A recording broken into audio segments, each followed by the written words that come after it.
Hi and welcome to my next video.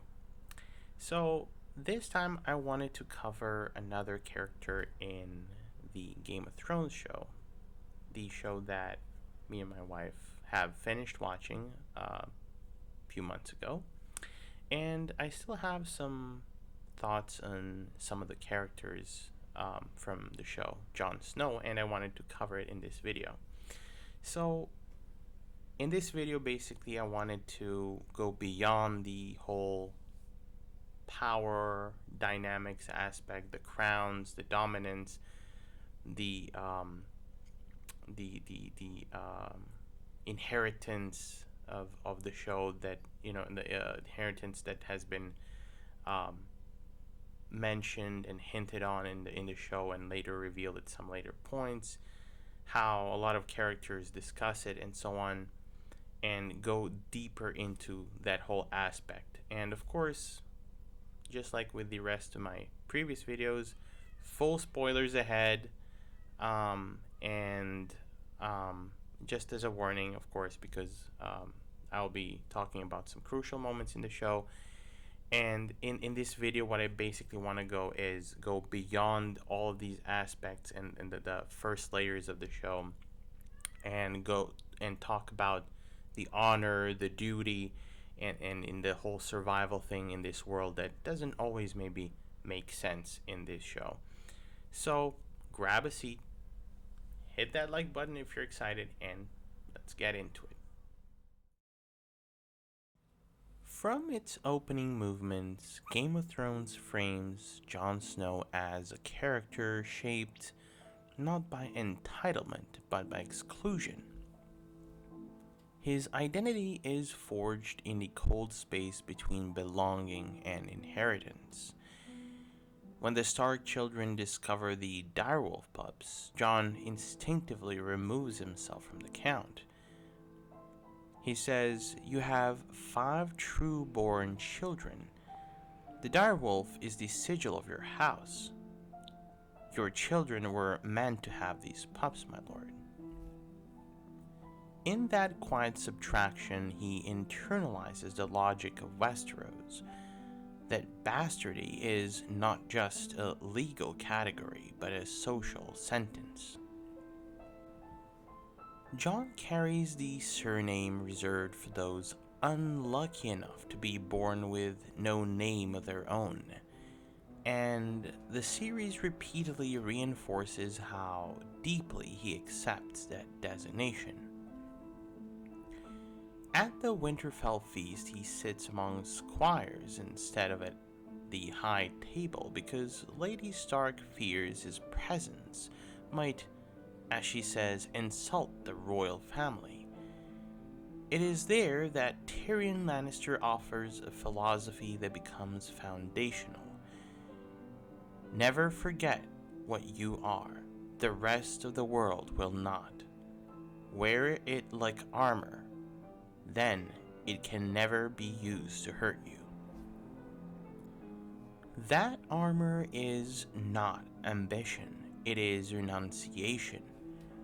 Jon embraces the identity of a man with no inheritance so fully that he seeks out the Night's Watch, an institution defined by vows to wear no crowns and win no glory. Long before his true parentage is revealed, the show makes clear that he has already chosen a life that rejects dynastic power. One of the series' most elegant pieces of foreshadowing arrives through Maester Aemon. Years before Jon learns he is Aegon Targaryen, he serves beside a Targaryen who once stood close to the throne and deliberately walked away from it. Aemon represents an alternate lineage of kingship, duty over desire. When Aemon reflects that love is the death of duty, he speaks not as a theorist, but as someone who remained at his post while his family fell during Robert's rebellion. As Jon struggles with the pull to join Robb Stark's war, Aemon confesses that the gods were cruel when they saw fit to test my vows. The parallel is unmistakable. Jon's story is not about reclaiming a lost crown. It is about enduring the cost of refusing one.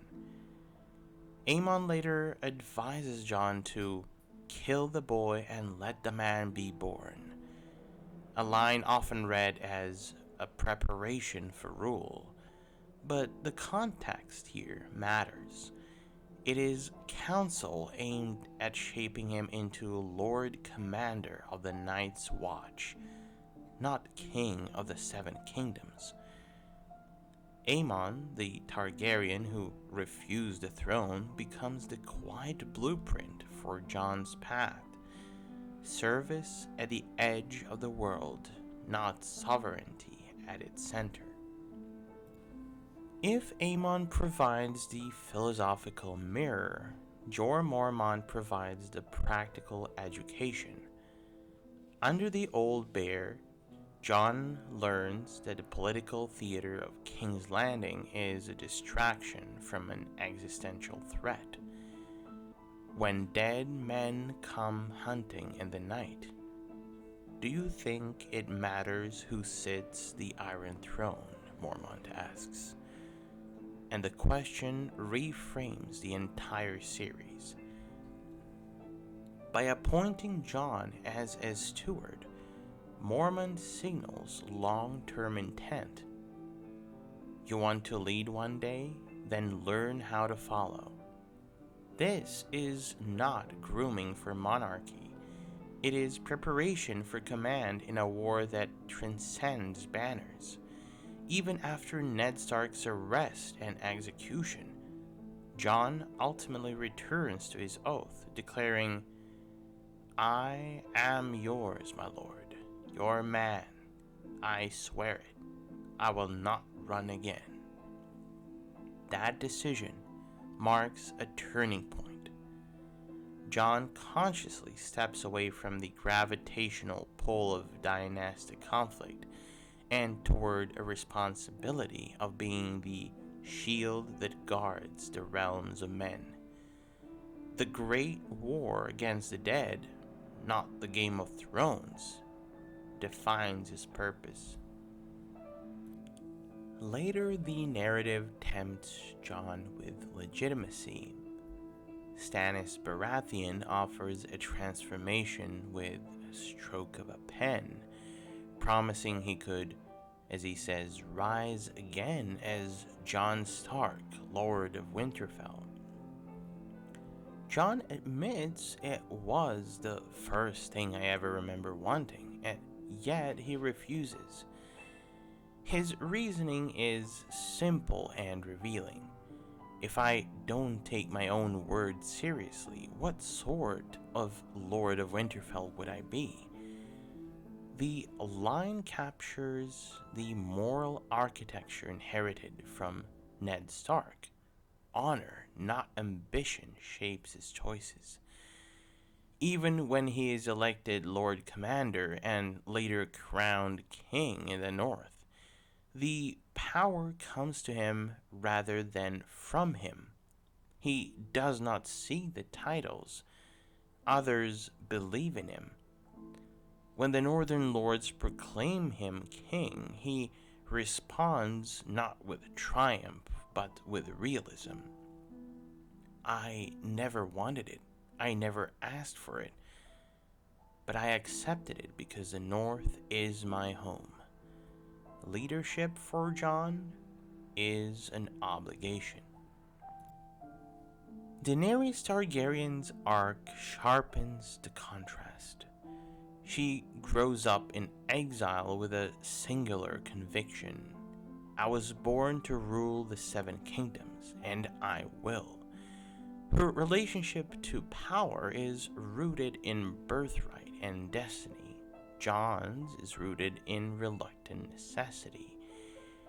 When he first meets her, he refuses to bend the knee until she understands that the army of the dead is real and that Everyone you know will die before winter is over if we don't defeat the enemy to the north.